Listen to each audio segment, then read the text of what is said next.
Hi everyone, welcome to Long Game, a Heated Rivalry podcast. My name is Silvan and I'm joined of course by Declan, and we have a very special guest joining us on the podcast today. We've got Bree, who is one of our longtime listeners and frequent commenters on YouTube joining us. So thanks so much for coming on, Bree. Thank you for asking. I'm super stoked. Yeah, and we're super happy to have you on, and we really like, the comments that you've been leaving on our YouTube videos. They've been so lovely to read right from the beginning. I'm happy to hear you say that because I remember I told you, I thought I was in trouble when you contacted me. I thought you were going to tell me to tone it down. Dude, that's a bit much. And I know it was, but I feel like when you watch something or you read something and you're really passionate about it and it gets you and you have nobody to be like, oh my God, can you believe that? What the hell? Yeah, so this is great. Finding your podcast was just fantastic. Oh, thank you so much. Thank you. Yeah, that's really sweet. And that's what I've loved about sort of developing the community with everybody. We are going to be talking about part 4 of the book. So I think this is part 9 of the podcast. And we're going to be talking through chapter 23. So Declan and Bree, let's just get stuck into it, shall we? Absolutely. Let's do it. So chapter starts off with Scott Hunter and the interviews and the press he does following the very infamous Scott and Kip kiss on the ice rink. The never been kissed moment when he calls Kip down from the stands. I love that reference. I love a Drew Barrymore rom-com, so spot on there. What struck me with this opening was there is no award speech that you get from Game Changers. Yeah. And so that was quite interesting to not have. Yeah, I do think from the TV show, it's a nice add-on to have that sort of explanation about how Scott is feeling from having come out and the sort of press that he's dealt with, and able to speak on his experience and what it actually means for him, because you don't really get that towards the end of his book, which is a bit of a missed opportunity, I think. So I think it's nice that Jacob Tierney has decided to include that aspect in the show. But in the book, it's it's alluded to. You get an idea of what's discussed, but you don't sort of get the detail of what could have been said. Even though it's a great opportunity to have some sort of like relatable moments for Shane and Ilya to sort of see and be able to relate back to. So yeah, I do think it's a nice addition for the show. It kind of reminds me of the sort of flushed out version of like the scene with Ilya in Russia where he's speaking Russian on the phone. In the show, we get to hear what's said, and I think that's Chapter a lot more 19. effective. Yeah, exactly.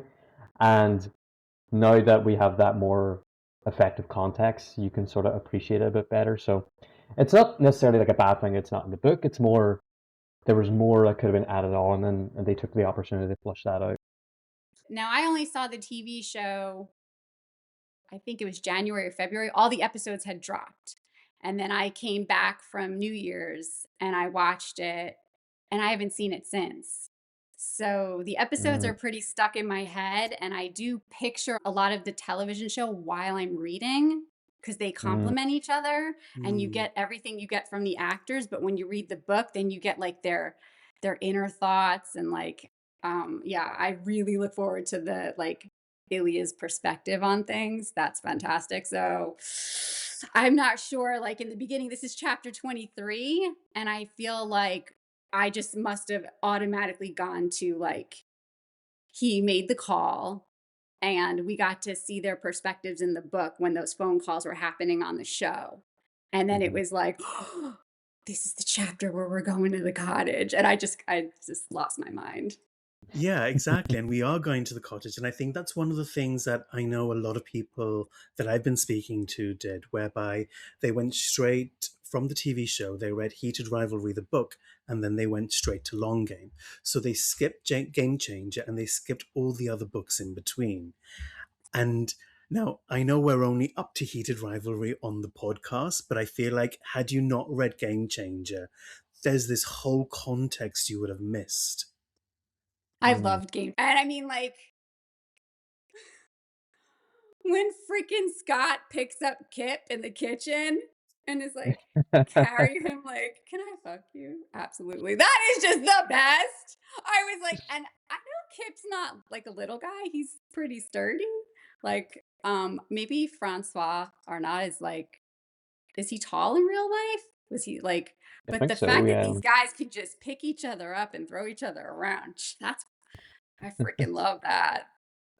Now, we did like episode 3 in the TV show because I think it's better than the book, to be honest, and it's more condensed and it trims a lot of the bad stuff in the book and makes it Yes. into something a lot more coherent. I think what I really get in the beginning of this chapter is how identical the dialogue is when Ilya gets into Shane's car, for example. He's like, what is this? And he's like, oh, it's a Jeep. And like, why are you driving a Jeep kind of thing? And there is a similarity that I'm noticing in these later chapters in Heated Rivalry, Hmm. where Jacob doesn't adapt or change too much here. He keeps a lot of the dialogue very, very similar, especially in this chapter and the next few chapters. The dialogue is identical. It's almost like it's lifted straight out of the book. That was a moment for me, guys. I literally wrote that down where he was like, where is he? What the fuck are you driving, Hollander? Oh my God. Because he's right away like, it's good in the snow. So then, of course, my brain's going off to my movie stuff. And I'm like, I don't know if you ever saw Tu Wong Fu, where the person was like, I don't know, but if there's a snowstorm tonight, he's going on my tires.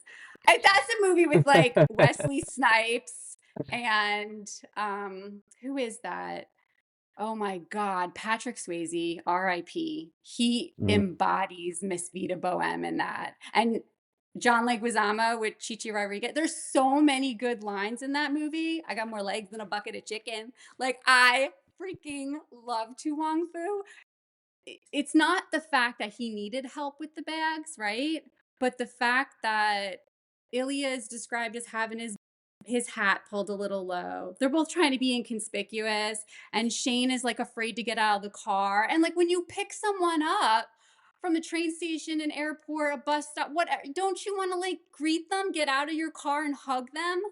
And that just, that was like, Mm. mm. And this is the thing now, like, if you think about it, if these two do want to try to make a relationship work without coming out, this is what it's going to have to be like. Like, this is like a prelude to how their relationship is going to look for the next few years. Um, and it is a little sad that this is kind of how they have to do it. They have to sneak around, and there's also a little bit of humor in it as well. The ridiculousness of the hat and the glasses, like it's so cliche, but they have to go for it anyway. But no, it does. It sort of it has in the background that sort of melancholy, that sort of, oh, these guys are gonna have to like do this if they want to be together, because this is sort of like their trial run for a relationship. What's it like whenever they're together, whenever they are meeting up again? Like, how's this now going to look in the future? How's their relationship going to play out? And it's going to be secrecy. It's going to be hiding where they are, where they're hanging out, and but still being able to spend time together and enjoying time together and having that humor and the Hollander, do you know you're a millionaire? Like, why are you driving this way? Like, I love Ilya's appreciation for cars. Like yeah, I'm with yeah. him on that. I get the thing, I get the snow thing and the practicality of it, but I just love that Ilya loves cars. Ilya will be driving a Ferrari in the snow, no problem.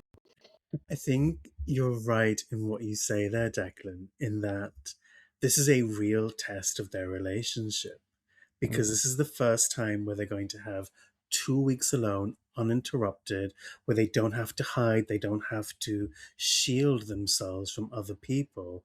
Because in the book, Rachel writes, 2 weeks alone together, you know, possibly constantly alone together. So there's this real element of wishing and hope that you get at the beginning of this chapter where you want that for them. You want them to feel or to test out what a real relationship is going to look like. Because if you think about it, the last, what, 7 or 8 years, they've been hooking up here and there, and they've had an hour or two here and there.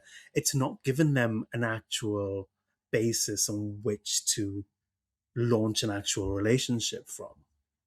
100%. Yeah, you can see that. Um, and I like that this is where a lot of the writing really picks up.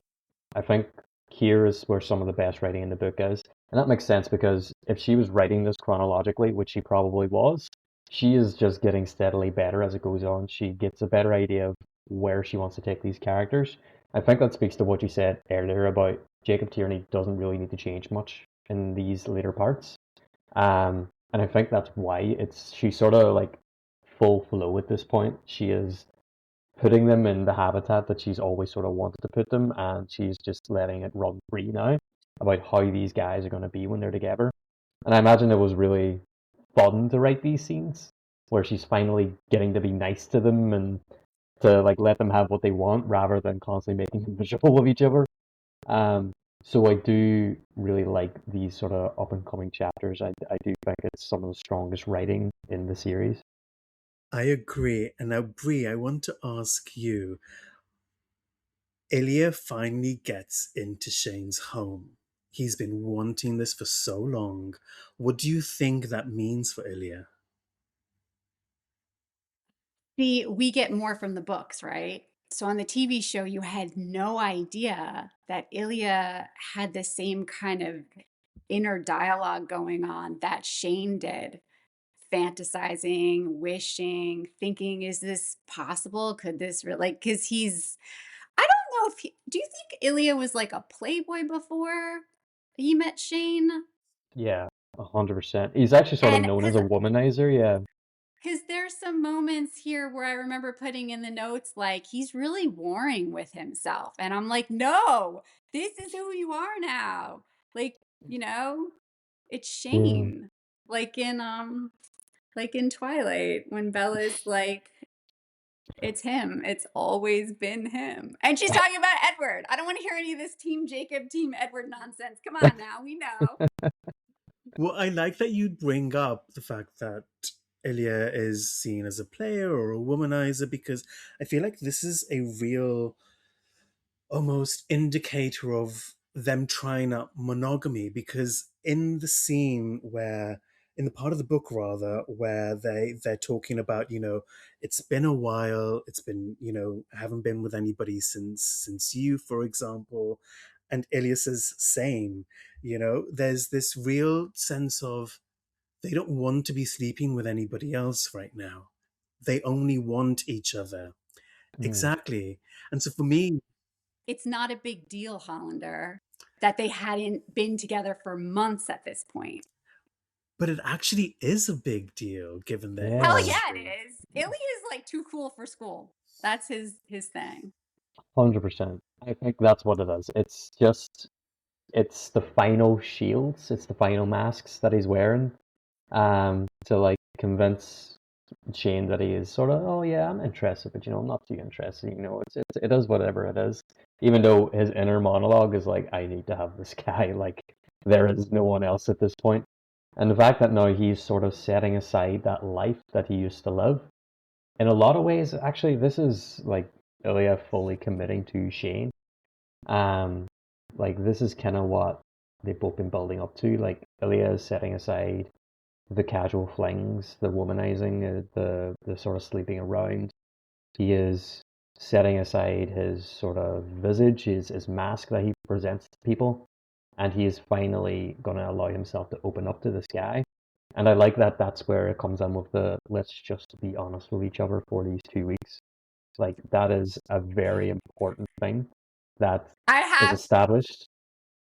I noted that. I was like, when Shane says that to him, I'm like, and the bargain is struck because it's 2 weeks and we're going to try to be honest with each other. And I think Ilya, um, he has a lot of scar tissue. So Mhm. that's a tough Yeah. one for him. I like the way you put that, because he does have a lot of scar tissue. He's been through some wars. I see that in Ilya when you mentioned his penchant for humor. I think it Mm, adds a bit of levity, but I think it's like a buffer. I think yeah. it's a good way for him to just kind of like lessen the intense, like when you start getting too close in that moment, and you just need Mm, to. But that's to his credit, because it's a way for him to stay and be present, and he doesn't run away.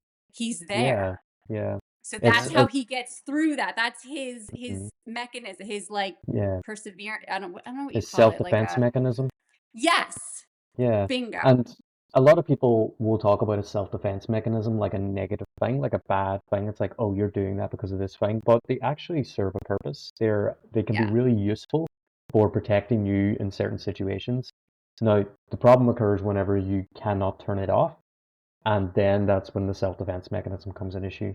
So, for example, Ilya used humor to sort of protect himself from further harm from people, from emotional harm, and that's sort of what he needed in that moment, that distance, to be able to center himself and to be secure to himself.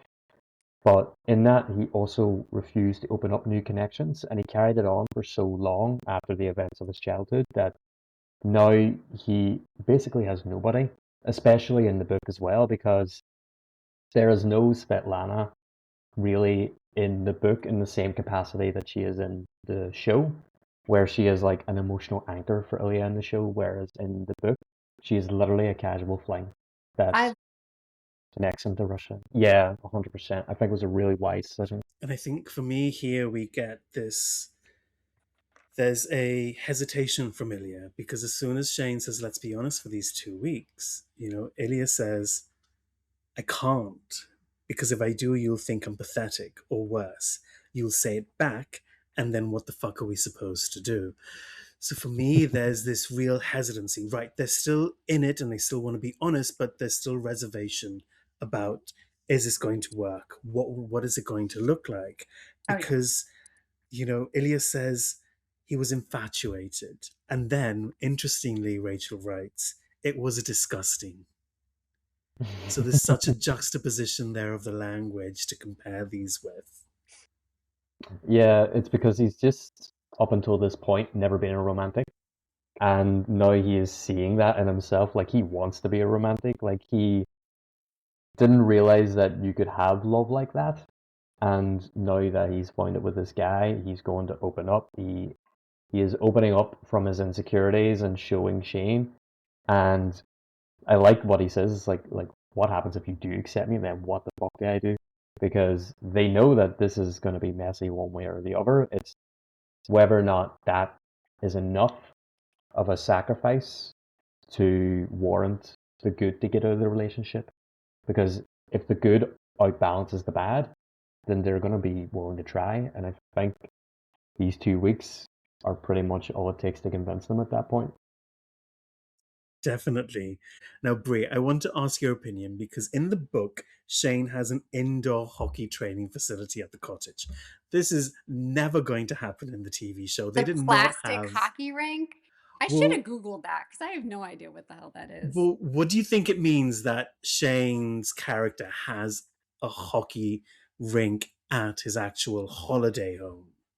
That he's filthy stinking rich and he gets to play a game and get paid for it. He's essentially like that part of his child, like that kid that you're always going to be on the inside, gets to just live out his dream. That the fact that Mm, he has that, I mean, mind you, I think they also did a really good job of portraying the house on the show, choosing whatever location they chose. Because when you read it, you're like, you just see glass, so much glass, mm. right? Windows and wood and the views of the lake. So I thought that they really did a good job because I was visualizing the television show when I was reading them inside the cabin. Mm. I think with the rank in particular, I think it actually says a lot about Shane. That little thing. Like, this is his holiday home. This is where he switches off from his job. His job is hockey, whether he likes it or not. His inability to switch it off, like, that's almost an obsession. Yeah. But I suppose there's no distinguishing from Shane the player from Shane the person in a way that we were talking about a couple of episodes. That person Yeah, is literally one. yeah. It's always like a present thing in his life, in a sense. And you notice Ilya doesn't have an indoor ice rink at his house. Ilya knows when to switch off. He can create separation. I think a lot of that obsessiveness is something that will come back to bite Shane on the ass, and I'm saying that with a little bit of, you know, knowing how I've read ahead. But the obsessiveness of the sport is definitely there, and I think that the your work being at home at your holiday home is sort of like a good example of that. Well, Ilya has the cars now as an adult, right? So Yeah, that's something he he acquired as an adult as he got old. He got away from Russia. He got like this whole other thing that he created for himself. Whereas Shane, it's like he never really had to give anything up. He just like improved upon it and made it better and got more, bigger, better toys. yeah, I So think with Shane, he cannot separate his enjoyment from the sport itself. Like he doesn't really have other hobbies, so he doesn't. Whereas Ilya does. Ilya has his cars. Ilya has all this stuff. Like he lives like a typical like athlete, rich athlete. Whereas Shane is just like hockey, hockey, hockey. I want to be the best. Hockey is the best, and that's interesting. I think. Yeah, and we see this with the books that they're both reading. Like Shane is reading books about hockey, and we talked a little bit about it in the previous episode about how sort of Ilya questions like, "You're a bit obsessed," and Shane is like, "Well, aren't you?" And Ilya's like, "Not in the same way." There's this separation, I think, and that's such a likely, it's such a good way of articulating that. So I wanted to dissect the conversation that Shane and Ilya have about Scott Hunter. Because again, here, had you not read Game Changers, you, and especially that last episode of the, or the epilogue, I don't know which it is, where then Kip go to the gay club and then Ilya joins them later. And if you didn't have that backstory and you were reading this straight, you wouldn't understand, for me, how important that last chapter was in Game Changer, in Kip and Scott and their relationship, and definitely in terms of Scott's own advancement. But to me, that was the best chapter of the book in Game Changer. Yeah, because it was showing the consequences of what Scott and Kip have done, and then you sort of have it reoccur again in Heated Rivalry. It lends more weight to it because you have the context of where it's coming from and the emotion behind it. So yeah, I think it's a good thing to bring back for this, because it also shows a potential future for Shane and Ilya, I think. Yeah, because where this is situated in the book is very different from the TV show. You know, here we get this conversation a lot earlier. However, in the TV show, we get this mentioning, and it's a really brief mentioning when all of them are at the table and Yoon and David are there. And Ilya just happens to mention, oh, yeah, like I spoke to Scott after the NHL awards, so he sent him an email. I can't remember what it was. So, what's the significance of having Ilya visit the Game Changer world and visit Scott and Kip at that point in the club from Game Changer? Yeah, whenever they first come out. Um, the fact that Ilya is brave enough to be seen there is, I think, a good indicator for his confidence in his sexuality compared to Shane. Shane would not come near that place with a 10-foot pole. He just wouldn't because he would be afraid of being in any way connected to queerness at all. Like, Shane would not be seen dead in a gay club or anything like that because the fear of getting caught is just so visceral in him. Whereas Ilya is so much more relaxed about it. He really just doesn't care what people think. And that's much to his benefit. But it also means that he gets that interaction with Scott and Kip. He gets to see them in their happiness, getting their happily ever after. And that is just more ammunition to push him forward with his own sort of secret relationship. So interesting they didn't put it in the show. What's the significance of that? Why don't they put it in the show? Like, what are they trying to keep from the viewers? Is it going to come into a narrative later on, for example? Could have just been they ran out of time, ran out of space. Like that, those last couple of episodes are packed, absolutely packed. And so maybe trying to get them together for a scene like that just didn't fit. Um, Even though it would say a lot about Ilya being able to show up to that and where his thoughts are with his sexuality. So maybe the showrunners intend to have that more of like Ilya's public persona or how he wants to be perceived publicly to be a bit different in the TV show, that he might have a bit more hesitance than he does in the books. So maybe that's something we'll find out in the next season. Yeah, maybe. And you talked about sort of Ilya being brave, and I think that's so true because later on we see this whole conversation in another chapter about, Ilya telling Shane that, you are brave. And I think nobody gets to tell Ilya that he's brave because what he does here is hugely brave. And I wonder if there is a bit of longingness or yearning from Ilya's point where he's like, that's what I want. I want what Kip and Scott have. Oh, I want what Scott has, really, because he doesn't really know Kip. Yeah. Um, I do think that is the motivation behind him showing up there. Do you get that idea that he's like wanting to view the future that he could have himself and seeing it displayed in the public way and the affectionate way that Scott and Kip do? I imagine it was the kick up the ass that he needed to actually try to make something with Shane work. I ditto all that. Excellent. A plus, Declan. Declan is our resident English teacher. Now, in this chapter, we do get a bit of the racy scenes as well. What was that like for you to read, Brie, in terms of how this is paced in the book in this chapter specifically? I think my brain just jumped to when Ilya flipped over Shane's parents' photo. Do you remember that in the book? Yeah. Like, I knew it was coming. It was going to be good. Like, and I fully support that. Like, you don't even want the dogs in the room. Like, dog, cat, bunny, whatever. Everybody's got to get out. I love when Rachel mixes the like sweet, tender, intimate moments with like the headboard banging. I like that.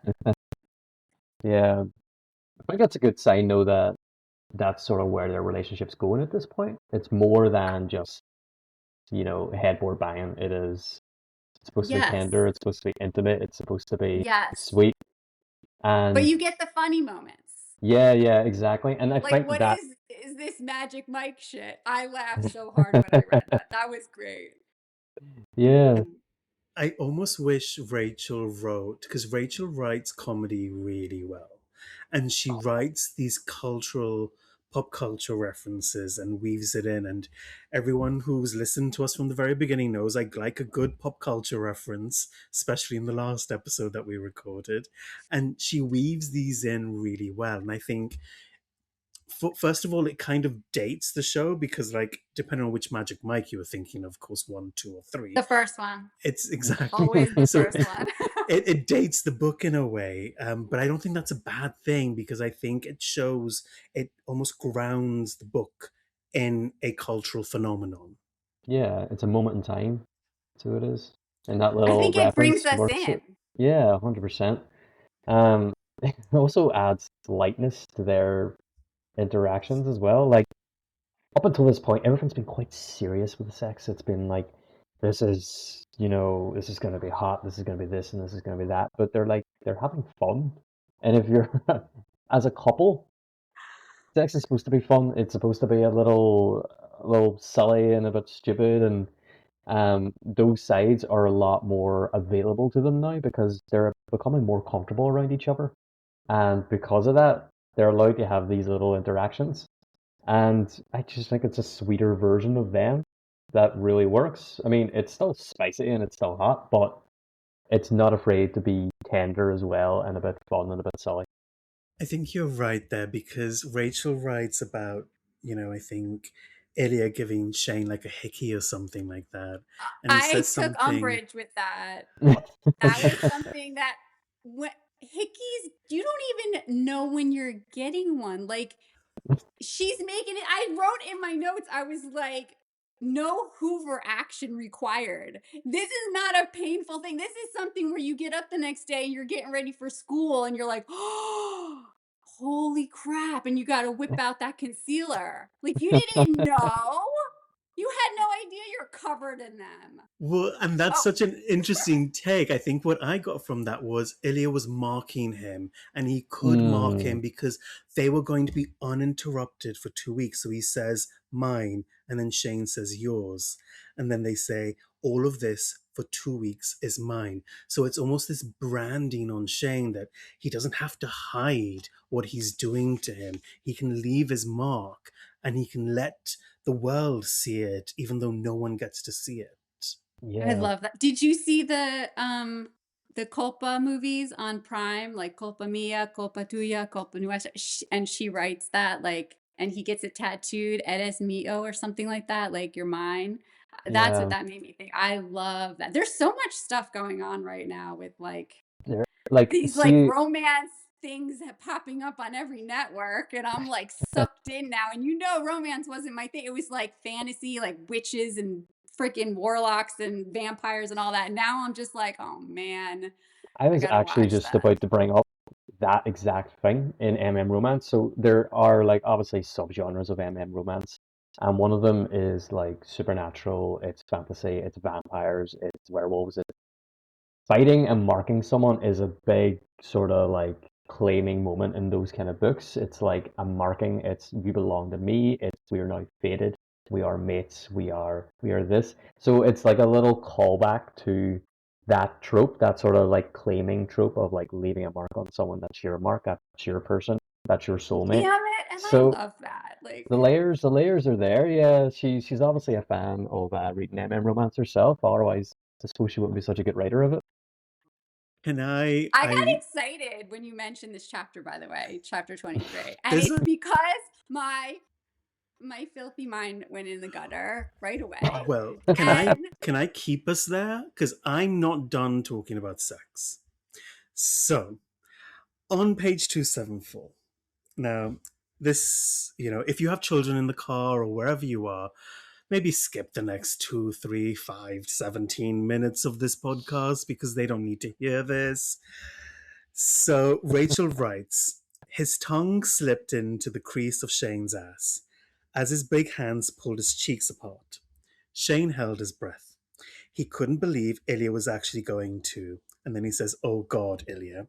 And then there's a bit of the chapter, and then he says, Ilya's tongue was inside him. Now, hang on a minute, because you're telling me, as a gay man, okay, they've been fucking for 7 or 8 years, and Ilya hasn't once rimmed Shane? How is that even possible? I haven't answered this question. Please. Pacing. It's literally pacing. Like you need to save something for towards the end. Because if you give it all at once, then it's boring. So whenever you're reading romance, you will find that the characters never just have sex the first time. They never do everything the first time. So little moments, big moments of like different types of foreplay, things like that. They begin to become scattered throughout the book, and they build up and they build up and they build up. And because a lot of people like don't rim, like some people just don't want to do it. It's seen as like a very like personal thing. It's like a very intimate thing. It's something you do with someone you really trust. And so she's left for the end, just as a little like, see, they've not done everything yet. I've saved this I just exactly for you guys. you guys are in boxes for me, right? So I just glanced at Sylvan's face because I was so focused on what you were saying, Declan. And Sylvan's just like, I, oh my. okay. So for Oh, Sylvan, this is just a reminder that this is not real life. This I is know it's fiction. This is like fiction. when you watch a movie and the chick's running away and she's always got to fall, or somebody does something stupid and yells, and it's like, oh sure, just alert the killer where you are. Hold up a neon sign, you stupid bitch. Like, but you need this for the movie to continue. You need this for the story to keep going. But, and I Because know it's been Sylvan's like, oh hell no. like, how have you not rimmed those? bubble cheeks in 7 years? How has it never occurred to you? And how has Shane, also who's been with other men, how has neither of those other two men ever rimmed him? Like, come on. Because Partners. it's not a memoir. I think, I don't know, as a gay man, I read that and I actually had to stop and take a pause because I was like, wait, what do you mean he's never been rimmed? Like, hang on. Is Ilya that bad a top that he has never tried? Did Rachel Reid not say that Ilya will be bad at sex? Really?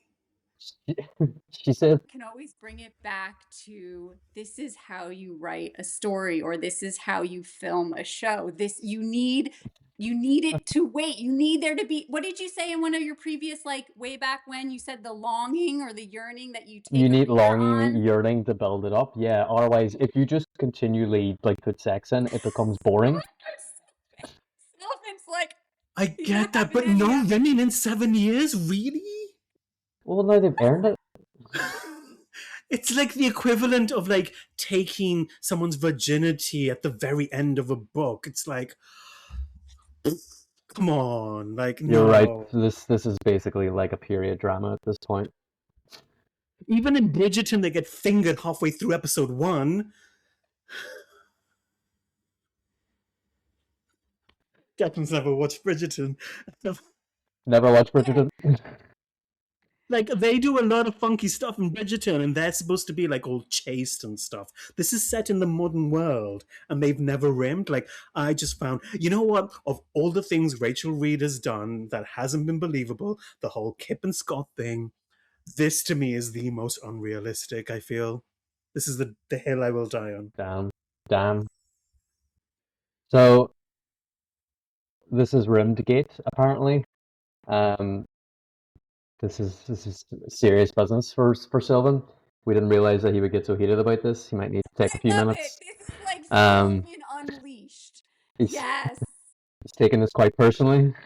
I don't know why. I don't know why this has struck such a nerve for me, but it has. But then it gets better. It gets better because Rachel writes, unfortunately. So Shane was going to come. The realization hit him suddenly, and in panic, he jerked his hips off the bed to remove any friction against his aching cock. Unfortunately, the move also caused him to smash Ilya in the face with his ass. Has Rachel Reid never heard of pink eye?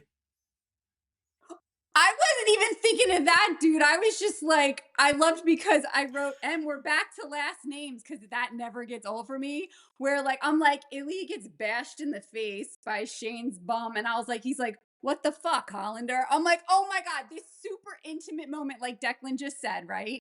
They're so close at this point. They're so like up in each other's grill. Like you can, and it's like back to surnames that Yeah, I was I needed a minute to keep reading because I was laughing so hard I couldn't hold the book anymore. That was fantastic. I mean, he's literally Rachel says he's rubbing his jaw. it is that. It's the awkwardness. It's the silliness. It's the fun. They're not taking this too seriously. They're having a really good time, like, but they're not taking it too seriously. And I like that. I think that says more about how they've developed over time. It's less like Dom Daddy sort of OnlyFans porn video. It's like this is what happens to real couples. I can tell you many times my partner's elbowed me in the face or like near hit me or whatever. Like it just happens. A little comment about just how much I love the portrayal of their confidence, like they're unabashedly confident in their own skin. And rightfully Mm, so, they do have quite nice physiques. But especially with Shane talking about his kind of inexperience compared to Ilya, how he meets this guy, arch rival, whatever, and he just like he lays himself out there, you know? Take off your clothes. Okay. He's so obedient. He's just like he strips, he folds it, he puts it down. There's no like I don't know, I like reading that where the person isn't so like inhibited. I like that yeah, about Shane. 100%. I think I mentioned this last time as well about how Shane is only able to be this comfortable around Ilya because he trusts him so much, and how Shane's like worldview centers around controlling as much of his life as possible. And these are the moments where he sort of lets go of control, and that's why he's so respondent to Ilya, because he gets something with Ilya that he doesn't really get with anybody else in his life. So that's seems to be what works for him. Yeah, and that's such a lovely reflection there, Brie, because there is this comfort with the intimacy here now. And I think you really have to be comfortable with the person to be able to laugh whilst you're having sex or in the act. You know, it really does take that level of we're being a bit silly here, and that's okay, like Declan said. Mm. It was So, just funny, right? Because in the book, Shane's like enthusiastically like thanking him. He goes from thank you to sorry in like a matter of seconds. because sweet baby Shane has never been rimmed before, that's why he's thankful. He's experienced sensation on a whole other level. It gave me whiplash though with the like him saying thank you to oh my god, I'm so sorry. It's like the whole mood, everything just but they recover so smoothly because they have that friendship and that banter and all that. And I like the way it doesn't get strange or awkward after. It's just Mm. they keep on rolling. I love that. We just break the tension, yeah. And in this chapter, I was very much thinking about what the cottage symbolized. For both of you, what does the cottage symbolize for you as a reader? Hmm. The cottage is a sort of symbol for Shane's life in general. Like it is him. It's hockey, it's peace, it's tranquility, it's orderly, it's clean, it's glass, you can imagine this place is immaculate, beautiful, still, peaceful, and you have your hockey rink right next to it. It's sort of everything that Shane values in his life, the peace, the order, the tranquility, and he's letting Ilya into that space, which is really quite meaningful. And Shane does say earlier in the book when he's doing his stupid TV whatever documentary thing that this is where he goes to like be at peace. This is where he goes to relax. Like this is where he spends the only time that he's not doing the one thing he loves, which is hockey. Like this is where he spends his off season, and he chooses to spend it in this place. And now he's invited Ilya to do that as well. That's really meaningful to open up your space like that and to do it for someone who is so private.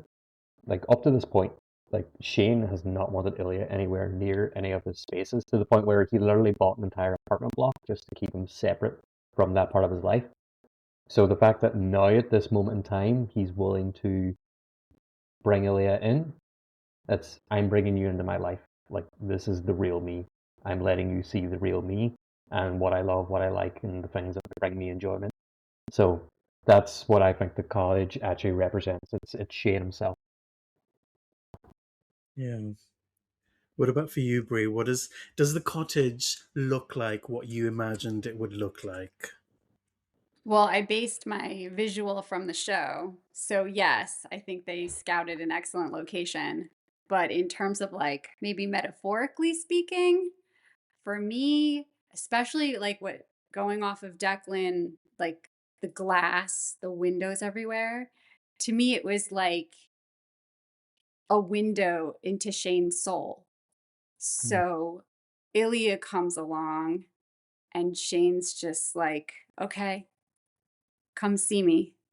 This is who I am. And it's also a bit of foreshadowing, maybe, because it's like the happy home that they could create for themselves.